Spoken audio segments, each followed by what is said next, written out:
concluding 2-3 small are there. Okay?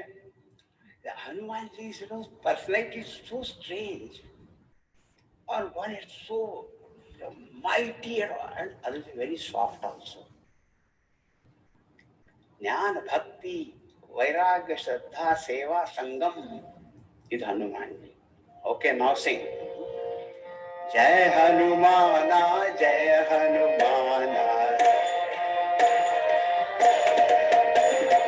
Jai Hanumana, Jai Hanumana.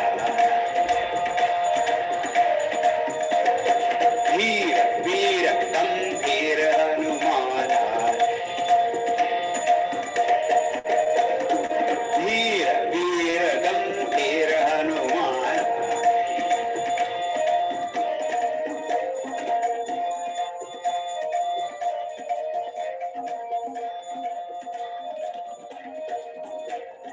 Pavan Tanaya Bala Pavan Samanam. Pavan Tanaya Bala Pavan Samanam. Vijitendriya tum ho dhimana. Vijitendriya tum ho dhimana. Jai Hanumana, Jai Hanumana. Jai Hanumana, Jai Hanumana.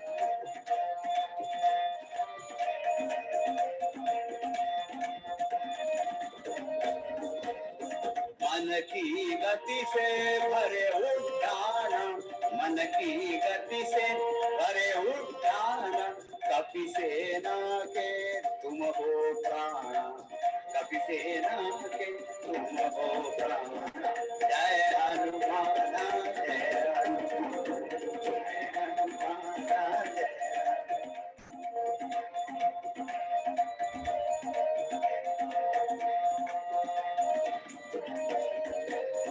तुम अति प्रिय सिय राम लक्ष्मण, तुम अति प्रिय सिय राम लक्ष्मण, कृपया दीजे भक्ति निधान, कृपया दीजे भक्ति निधान।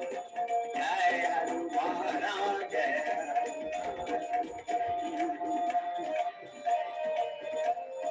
जय जय जय जय जय हनुमान। जय जय जय जय जय जय जय जय हनुमान। जय जय जय जय जय जय जय जय हनुमान। वीर वीर गंभीर हनुमान धीर। जय हनुमान, जय हनुमान।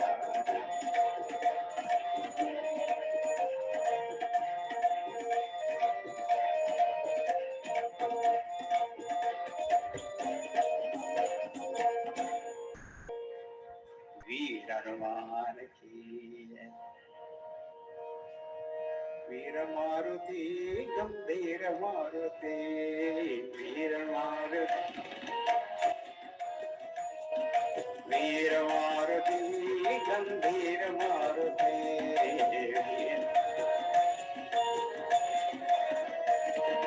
वीर मारुति अति धीर मारुति,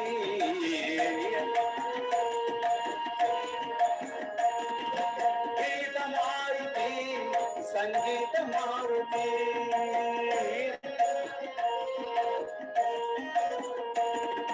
दूत मारुति राम दूत मारुति,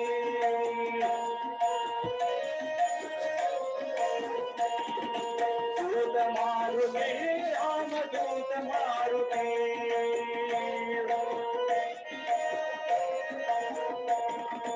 भक्त मारुति परम भक्त मारुति,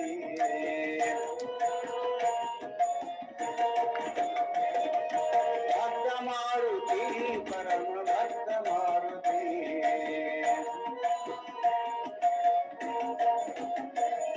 वीर मारुति गंभीर Maruti,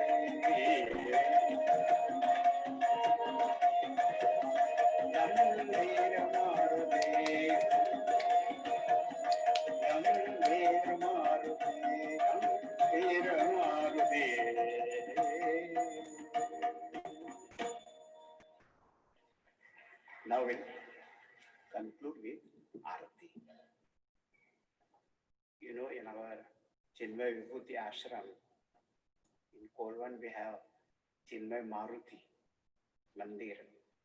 So the Arati which we sing there, we'll sing now. Okay? Come on.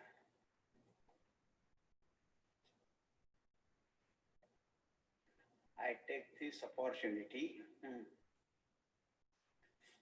to convey my love, appreciation, thanks.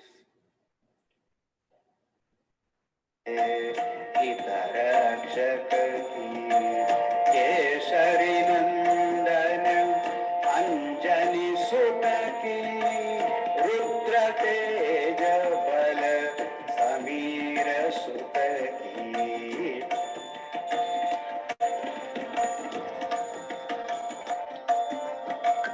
Keshari नंदन अंजनी सुत की रुद्र तेज बल समीर युत की आरती श्री चिन्मय मारुति की आरती श्री चिन्मय Maruti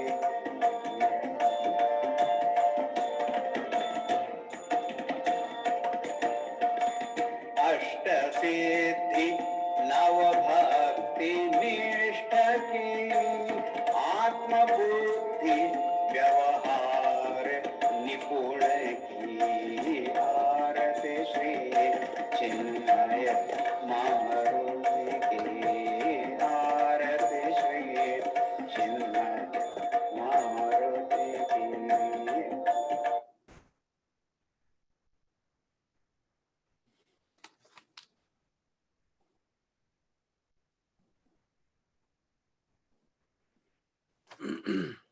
Hari Om everyone. Before we start today, can I see everyone? Because the name in nomenclatures are so different. Most of you have your names. How are you all doing? Can you all hear me well? Cool. You can see me also clearly? Great.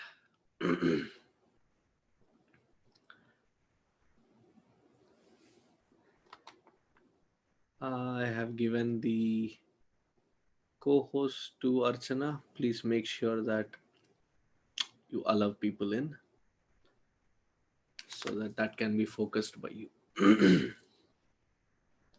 Good to see all of you. Hope and pray that you have been safe and taking all precautionary measures. In these times,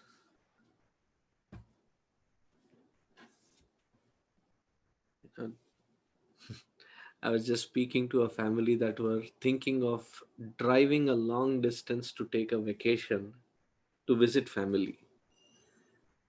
In Tamil, there is a word, Idu Tevaya. Is it necessary? Why? The best way that we can handle this situation is to curb those urges, not out of fear, out of understanding. Because inadvertently, if we expose ourselves to something and we get impacted by it, then the kind of lineup there, it doesn't look great. And we don't want to give any opportunity if it is non-essential. If it is a luxury thing, try to curb and make sure that we are in safe distance, and that is the best way to handle this particular situation. So hope you take that into a deep consideration and make sure that you are being safe. Knowing that you are being safe, it gives me a lot of peace. Why, Swamiji? Why should we not do it? For my sake, for my peace. इससे ज्यादा मैं और क्या बोलूं.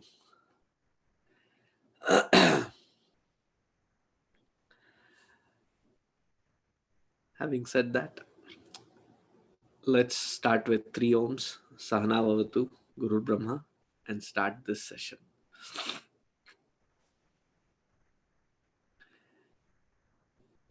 It's like back to back to back to back continuous sessions. Sometimes I forget where I've started with Sahana Vavatu or not started with Sahana Vavatu, so I have to remind myself to do it. Anyways, let's begin with 3 ohms, Sahana Vavatu, and Guru Brahma.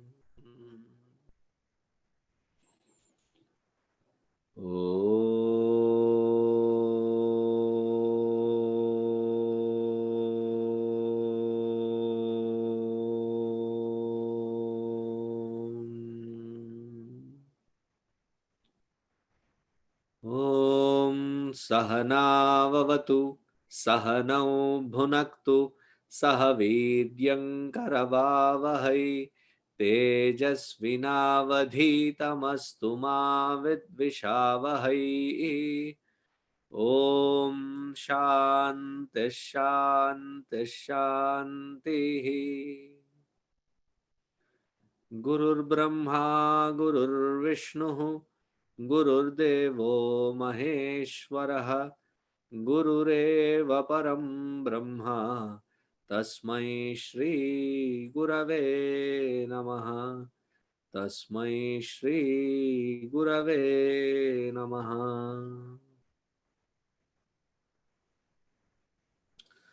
Hari Om everyone.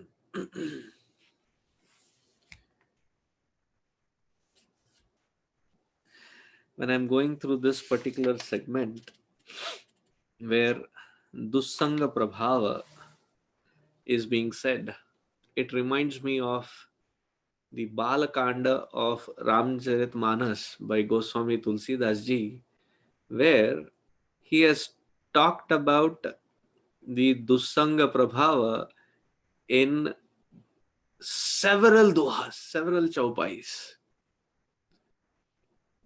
This seems to be like the crux of it. As much as we have to know what is it that I have to associate myself so that I can lift myself up. Uddharet atmana atmanam atmanam avasadayet. Lift oneself by one's own self. If that has to happen, then I have to also know clearly as to what are the things that I am still held back by. And those things have to be uprooted, unplugged meticulously. It is not going to happen by magic. It is not going to happen by a wand. It is something that we have to consciously work at. In order to recognize this, one thing that has benefited me in my initial days of sadhana, because one thing that really troubled me was my sense of anger. I used to be very angry. Anger was also fine, but when it would trigger into rage, even now when I look back, I find my version of that scary. So I went and asked Swamiji, and he suggested something. He said, start first identifying all these environments wherein these negativities are triggered. What is that environment? What is that dussanga whose prabhava is triggering all this? The more you become conscious of it, the more we will have an upper hand in dealing with it. So first, I call this my 3-colored pen journaling. So throughout the day, say about every 30-40 minutes, I pull out my diary and write, in that half an hour, how many blue traits and how many red traits. Blue are those which are in my own level of understanding and maturity, which I would say positive traits. Red are those which are not so positive, meaning negative. And it took me a long time. I kept writing it down. Every time I would go back to my Swamiji and say, hey, I have been writing. I don't think it is being beneficial. I said, this is a elaborate process. So you'll have to have a lot of patience with yourself. And during this time, I had to also go through, that is so much of self-criticism happening in that book. When you see so much of red and so little of blue happening, you start finding it very disgustful towards yourself, not very beneficial. And it hits you pretty hard because you now know the crevices in which things are hiding. And it's like, when your sofa or your car seat in between, you put your hand and things that come out, it was not great. So one of those low days, I went back to Swamiji and said, this is becoming very difficult. What do I do with it now? Now that I'm writing it, it is creating more of disgust towards myself. I've never had such a low about myself ever in life. What do I do with this data that I've been gathering? So then he said the next step is start grouping all these reds. You will find that most of them can be grouped together, like something with anger, something with jealousy, something with desire and lust, something with. So you can start grouping those patterns and number them. When you number them, number it in such a way that which causes severity of agitation and lack of control on yourself, the most disturbing, as number 1 category. And then list out through your data. And I did this for next 6 months. I could group them into about 36 different kinds of categories of red. And then that which was of the highest priority, my anger and rage, environments in which it would be triggered, I could now identify as they were happening.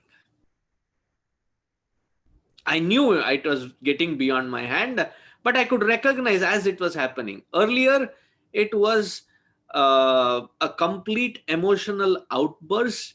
And later, after simmering over it for a day or two, then recognize, Arey, ye kya ho gaya? Why did this happen? Why did this happen? And then beat yourself. And then again, get past it. And sometime something again triggers. And then again, you get into the pattern. But now I could recognize it as it was happening. And then the next stage was when I could recognize, now that I could recognize the pattern that was happening. So therefore I could recognize the environment in which it could be triggered. As soon as that kind of conducive environment for those red things that I had prioritized, those environments would start gathering together. I knew भैया गड़बड़ होने वाला है, this is what is going to take me to that range. Now start taking precautionary measures so that even if it gets triggered, you are now awareful and you can walk away from it. And believe me, life does not provide us the luxury of walking away from such situations always, but whenever it provides, walk away from it. Then came a situation wherein even before it triggered, as these conducive environments for that uh, various patterns to trigger off would happen, and I cannot escape. What are the methods that these scriptures and my satsang that I have been attending have illustrated, that these are the methods that you should start employing? For most of it, getting back to a platform of observing my own breath and chanting japa was more than sufficient. But for many, there were other things that had to be done, for which a lot of satsanga and attending it gave me those pointers, and reading the autobiographies of great masters, realized souls. Such books clearly point the mindset that is required. So I started mapping each one of them. Over a period of 2 years, I could now say that it is not completely washed out, but whenever such circumstances and situations occur, it was now quite a relief. I now knew that though the circumstances were conducive for these patterns to trigger, I now have the methods and tools. Many times I slipped, but it was the refinement of those methods which gave me grip, balance, and confidence in walking the path. So, in understanding my own self, I have to be uh, very open, I have to be very honest, and I have to have the courage to face myself in the most ugly format. That's why Upanishad says, Atma balahinena na labhyaha. Somebody who is not having that courage to face one's own self, otherwise we'll go into those loops. Situation happened, I got angry, yes, that anger is done, the repercussions of it also is done. You going into the loop is not going to be a solution. Or I don't know, I am walking this path, I am wearing this color clothes, and I should not be the one having such, and I don't know why it is happening. So beating yourself up is also not a solution. But therefore, shoving it all under the rug, and as long as I don't see it, I don't have a problem. I don't. What do you say? Ignorance is bliss. I am not recognizing it. Therefore, whatever happens, when it happens, let it happen. That also is quite a dangerous situation. Therefore, recognizing these patterns in oneself, however bad it is a necessity. And what is one thing that will give you confidence to do this is, all these patterns and feelings are nothing but thoughts. And these thoughts borrow their movement, borrow their energy from me, the conscious principle. That which is borrowing the energy from me for creating that chaos can never ever override me, because I am the one who is providing it. I can always pull the plug. That is what knowing these patterns and knowing the techniques to handle it gives clarity, courage, conviction to walk the path fearlessly. Come what may, now I have the grip. Now, if the horse is running away, I now have the reins in my hand to gently pull it back on the path so that I am not deviated from it. It happens, it keeps running here, running there.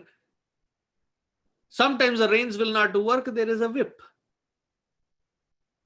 Even just the sound of that whip next to the ears of that horse, it'll come back to the path. You don't need to really whip that horse. Just the sound of it sufficient.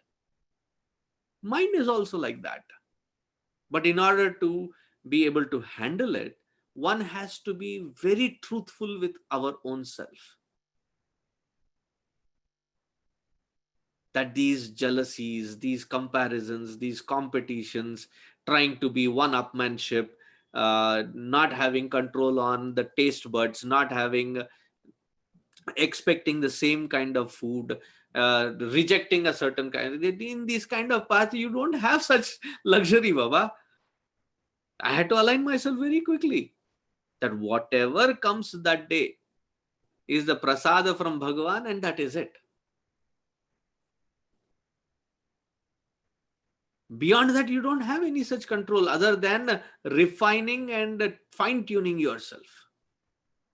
Therefore, recognizing one's own various patterns that can destabilize from us from inside out, one has to muster up that courage, face it, recognize it, acknowledge it, work on each one of them to grow, peel them one layer at a time. Then you will come to a point wherein you can confidently say that even if such patterns reoccur, they do not have a hold on me, impact on me any further. That is the growth that we want to aim at. So into that, he is giving us, Bhagavan Narada Bhagavanji is telling us why we should be careful of these patterns. So he says it in a very beautiful sutra. You can actually, mark it, memorize it, have a print it out and laminate it and put it in a couple of places, keep repeating it so that it reminds us constantly. What is the sutra? The 45th sutra. Repeat after.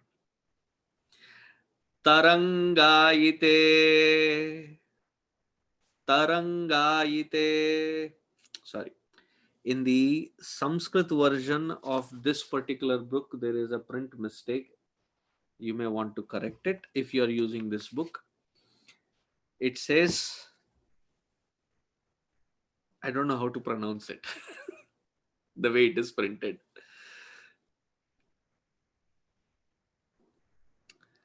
There is a G missing. So please add the G there.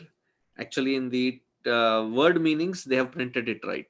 In the main sutra, it is missing. Tarangayita, Tarangayita, Api me, Sangat, Sangat, Samudrayanti, Samudrayanti, Tarangayita, Api me, Sangat, Samudrayanti. Initially, they may appear, these negative patterns may appear like a ripple, insignificant. But pretty soon they gather that potential that it can become a tidal wave, a tsunami. And our mind from inside out loses that balance, loses that composure, and is completely knocked out. So even at that level wherein it is just opening itself up as a ripple, find the source of trigger, nullify it, and do not allow it. Many people have this. If there is a habit that they are into and they justify having it in indulging in that, a little bit is okay, no, Swamiji. Even that kind of withdrawal completely is not nice. Sometimes it should be okay, right? It is not disturbing. It is not going to create any kind of havoc if I just have a little, indulge a little.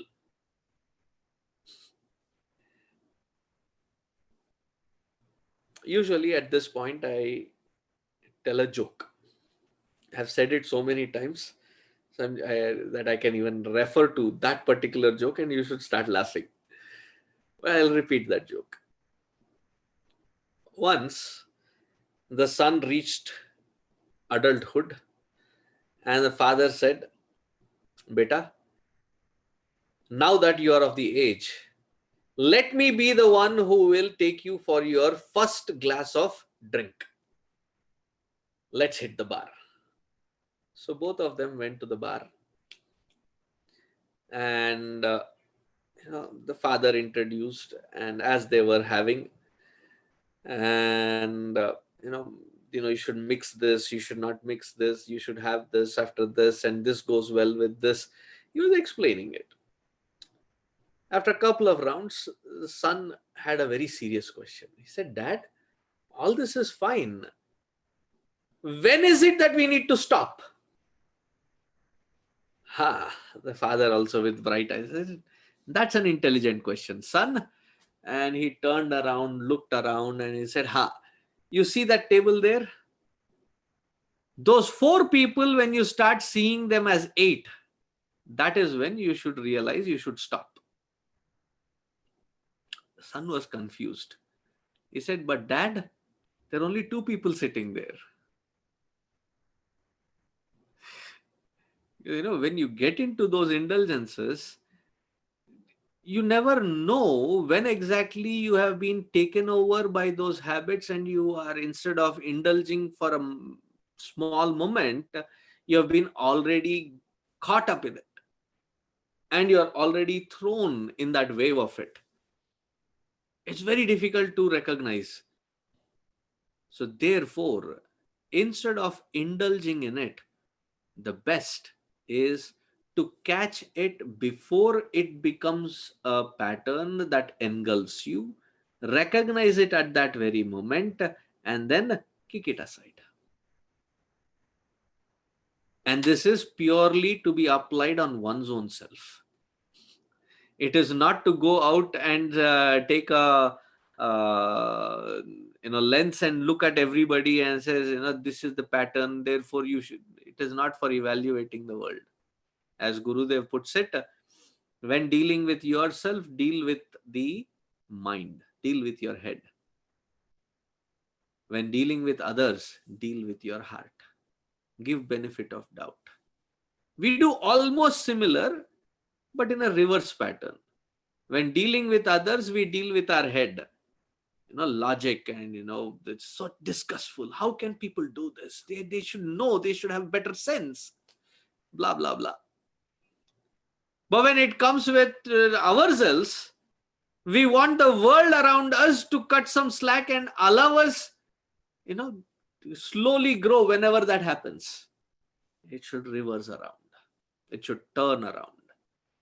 That when I deal with myself, I should be having the courage to see the pattern and mercilessly delete that pattern from. Otherwise, these patterns they gather, as the Hindi saying goes, boond boond sagar ban jaye. It keeps gathering, and one fine day it just outbursts. So if you have read Gurudev's beautiful book called The Manual of Self-Unfoldment, there he says, there is one method which is called suppression, and there is another method called sublimation. And many people reading into Vedanta, they say, all vasanas that come, they have to be provided a platform so that we can eventually grow out of it. Within vasanas, there are certain categories. So let me tell that very, very clearly. There are certain which are called talents, skill set, and potential. That has to be nurtured. That has to be given an environment for it to grow, and you perfect them. That which is perfected has to be dedicated to the highest altar. Those patterns of vasanas are called Shakti. Our abilities, skill sets, talents, potential, that has to be given a platform for it to be expressed and dedicated. Thereby you get out of that vasana. There are these negativities. These are not to be provided environment. These have to be culled even before it can raise its ugly hood. So one has to understand, do I have the courage, do I have the clarity to do so, so that I can step by step improve in my own life. Otherwise, these innocent looking, there is, I'm just window shopping. Something really looks really good, I was just seeing it. There's no harm in seeing it, right? And then before you realized, you've gone to the other side of the window and you wanted to touch the material, you wanted to see the price tag, you wanted to see the brand name, and then I said, this is a little pricey. It really suits me. I also like this. So the seeing has become liking, liking has become a desire now becomes a want, the want then becomes a need. Before we realize, we get caught up in it. Therefore, one should have plugs and checks at every stage. Is it something that I need to allow even inside, that can trigger an agitation? As in Hindi, they say, "A bail mujhe maar," inviting troubles. When I know that allowing it inside is going to create a trouble, why even allow it? Swamiji, I think it is the old habit. I think I'm habituated to it. You're addicted to it. Any sort of such addiction has to be culled, has to be cut aside mercilessly. There is no going soft gloves on that. It is gloves off and a punch there. That is why Bhajagovindam is called Moha Mudgara. A punch smack straight into the face of a delusion of one's own, the seeker's delusion. Are we sincere in this path? If we don't have that sincerity, what will happen? Every such moment, I start finding conveniences and then conveniently find justifying logic to continue the pattern. Swami, I'm trying, it is a little difficult. And then I create those moments wherein I can go indulge because now I can justify it. I'm, after all, being a human, And such things keep happening. I know I am not a Vishwamitra, I am not a Vashishta, I am not a Vivekananda, I am not Chinmayananda. I am just mere human being. They did not become what they became by giving in. They became what they became by being conscious of those moments and recognizing that these are the patterns that will tumble you down. Therefore, take those measures that will not allow them to tumble. When we talk of Sri Vishwamitra ji, Ramayana, his story is so beautifully narrated. And we mockingly say, Vishwamitra, hey, he lost it. First time there was that Apsarasa that came and he forgot his tapas and he got into. And after 14 years, he recognized, Ore baap re, it all started because there was this damsel and I saw her once and I just wanted to, see her. And before I realized that, we fell in love and then path. Then the next he recognized it, he left the home, and then he did his tapas. Then Trishanku came. Then his pride, Vishwamitraji's pride. Earlier was desire and lust. The next one was pride. He caved into that pride, again dropped. Third time around, another Apsarasa comes. This time I think Rambha. Another Apsara comes. And he says, what? Fool me once, shame on you. Fool me twice, shame on me. I am now alert. You will not be able to entice me this time. How dare you even think you can? He takes water and gives sharper out of anger. And then he's like, that time it was Kama, this time it is Krodha. Again I am. And this time but the thing is, 3 times was sufficient to straighten himself. For us, every day 30,000 times, and still we don't take it into seriousness. If we are sincere, if we want to walk this path, if we want to make incredible changes so that there is a blooming, flowering, great, fragrant personality that can be brought out from this own self, that cannot happen overnight. That change, one should show that commitment and sincerely keep applying it.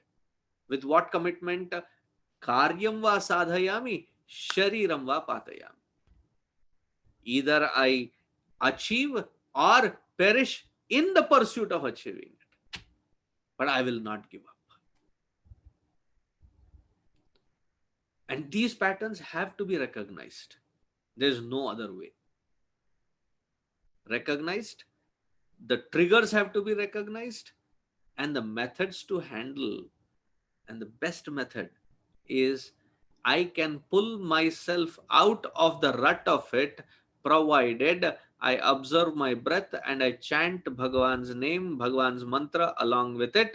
It pulls me away from it. Then I can see my own mind and its patterns objectively. I am not one with the observed, I am now the observer. The distance once created will give me enough room to handle it. But I have to create that distance. Let me ask you this question. Have you ever, I'm sure you have you ever given advices to your friends? You all have, right? Have you ever surprised yourself at the advice that you have given, that you are amused by it, and you come back and said, man, that was a beautiful suggestion. I think I'm getting better. I think I'm getting better at being a great person. There's so many people that are coming and asking advices, and I'm giving brilliant advices. Kuch to badla hoga. I've become great. Nothing great there. The only reason you are able to give great solutions to others is because only one reason. It ain't my problem. And because it is not my problem, I can objectively see it, and in that objectification of it, meaning separation from it, it is no more subjective. I am separate from it. In that separateness, my buddhi functions. Now, within my own self, I have to create that gap, that distance, that separateness from it, so that I can watch these patterns that it develop before they can envelop. I have to create that distance, that impact is not on me. The farther I get away and consciously observe it, distancing myself, just mere observing is sufficient. It is like once it happened to Vivekananda. He was in Banaras, Kashi, and he was holding his dhoti and running, and he was being chased by, I'm not sure, I forget whether it is a group of monkeys or dogs. They were chasing him. So Mahatma looked at this hilarious scene, and he catches hold of Vivekananda's arm and stops him. And he's like, they're chasing me. And I said, you are tall. Okay. You look able-bodied. You are holding a danda in your hand. The danda. All that you have to take is to stand firm, turn around and look into their eyes unbudgingly. And look what will happen. He turned around, took a stand, and all that which was running towards him, I think it was a group of monkeys, they stopped, gave a fierce look, and he didn't budge. And they went their own way. Similarly is our mind pattern, these kinds of patterns. What do? Step away from it, distance yourself, observe it. But what we do as a mistake, instead of observing, we start evaluating it. Observation doesn't mean you have to brand it. Good thought, bad thought, ugly thought, disgusting thought. Why should I have such thoughts? Or evaluating, going into the depths of that particular thought and trying to see what is this thought, and the text, nothing required. At that point, that is not the moment to do that. Distance yourself and only observe it. In that observation, what will happen? You have disconnected from the thought to be an observer. The moment you have disconnected from the thought, from that particular emotion, that emotion does not have its own independent energy, independent platform of power to keep moving, because it is unplugged. But it will still have a certain form. Why? It is like the momentum of it. It will still seem like moving. But you have to create that distance for that movement to happen. Step back and observe. It will completely dissolve and not be a bothering. Don't beat yourself up. Gee, my mind, so many years of sadhana, I am still having these bad thoughts. No, not necessary. You have distanced. You have not allowed it to impact. You have won. But why should they come? It is nature of matter. Matter will have that kind of deviances. Let such deviances be. All that you have to do is distance and not get impacted by it. If it is raining outside, what do? Run inside or open an umbrella. It's very simple. Or get into your car, go into the garage. There will be no water that will be touching you or drenching you down and your clothes getting bad. Inside, अच्छा चाय बना लो, पकोड़े खाओ, observe it, मजा लो. There's no fear factor looking at these negativities any further. But one has to pull oneself out to that level to be able to observe it. Otherwise, the moment the thought comes, there is fear. I'm done. This kind of thought, I'm ugly, I'm bad, I'm not good for anything. And we cave in. It is a thought and it will have the power only when I'm attached to it. The moment I disconnect from it, that thought has no further power. Its momentum has to last. Until that lasts, you distance yourself and observe it. Now, once that's done, brush aside, move forward. That is the seat of fearlessness. When you can plug yourself out of it. Now, once you have learned that art, however overwhelming, you see that tidal wave of it, and you plug. What will happen? Chal hut, move it aside, and move on. There's no more fear. There's no more anxiety. How will I handle it? There's no more anxiety. Because I know who is giving its validity of existence. It is me. As long as that clarity is in there, I don't need to cave in. I'm not saying you become a stone-hearted person and anything that happening, I'm sadhu, I'm a sadhak, I'll not react. You're not to become a furniture,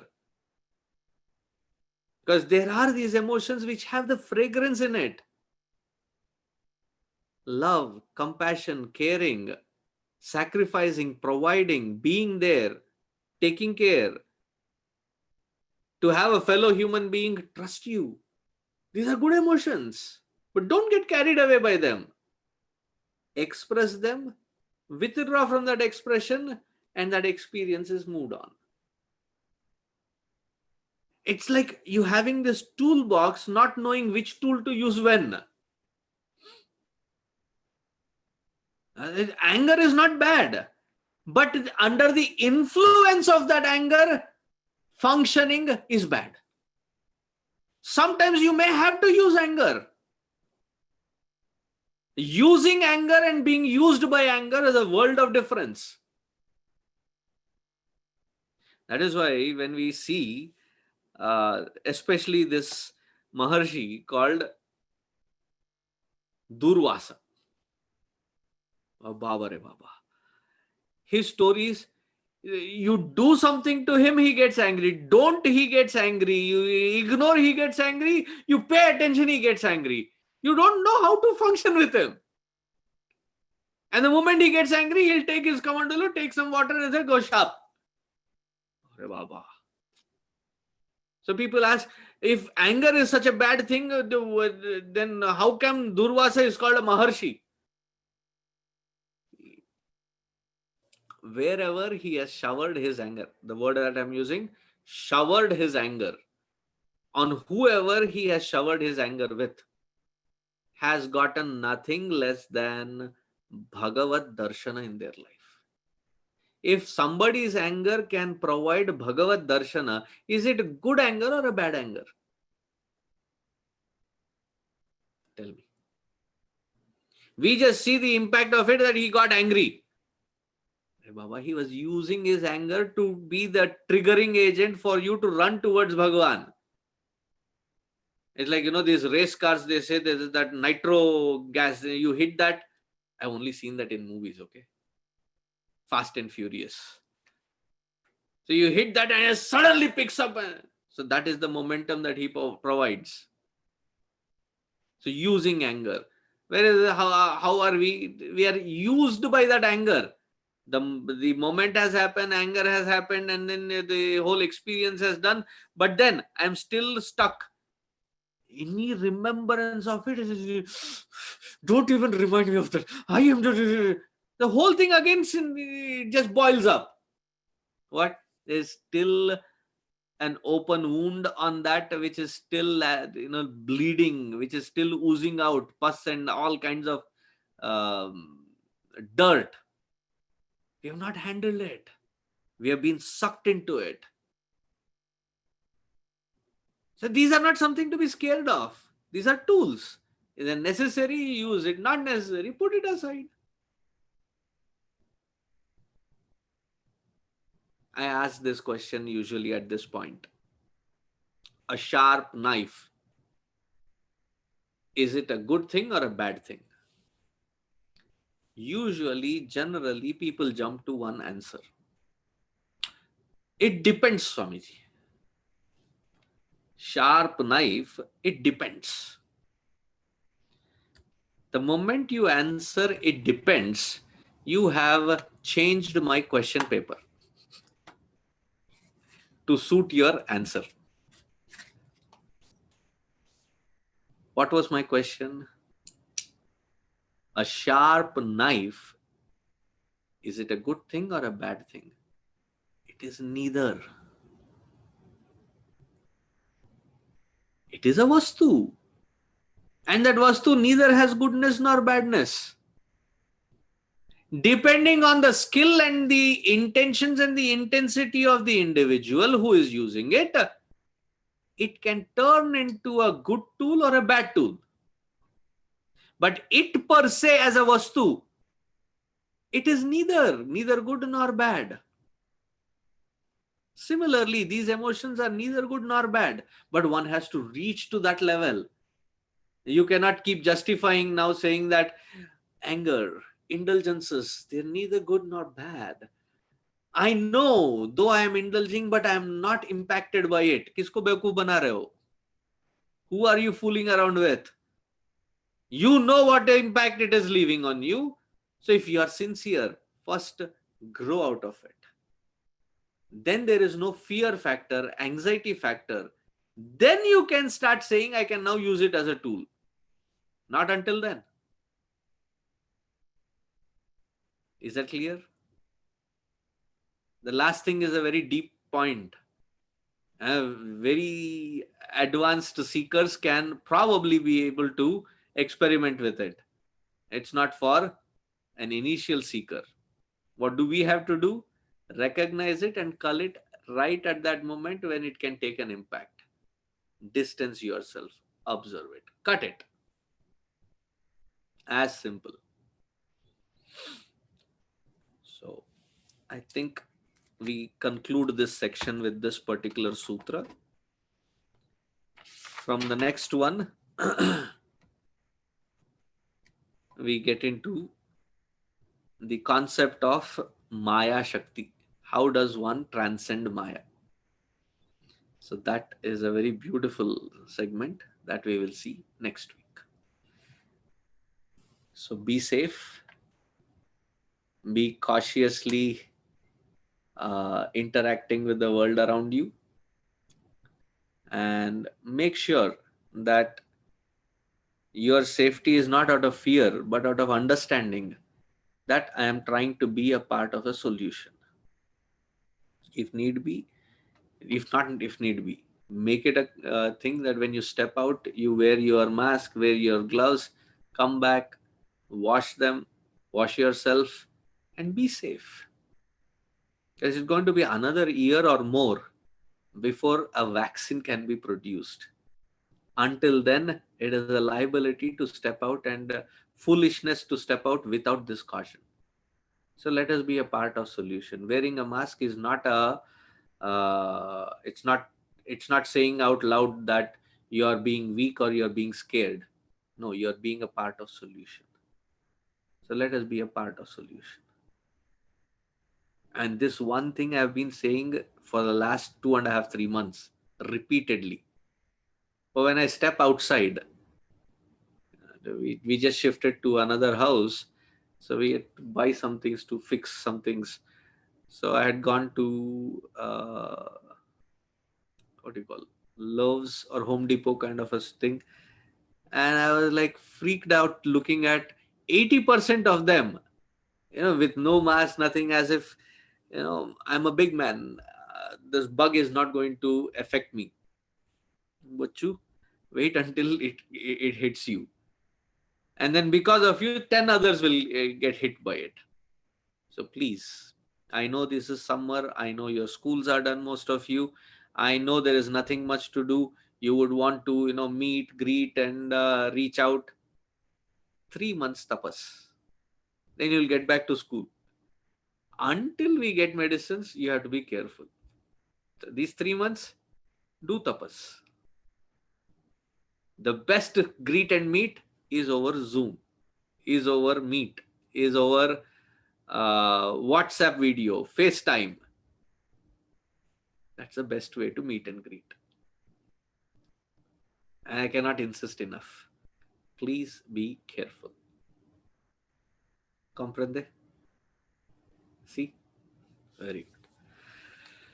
Om Shanti Shanti Shanti Hari Om Shri Gurubhyo Namaha Hari Om. Good night. Hari Om.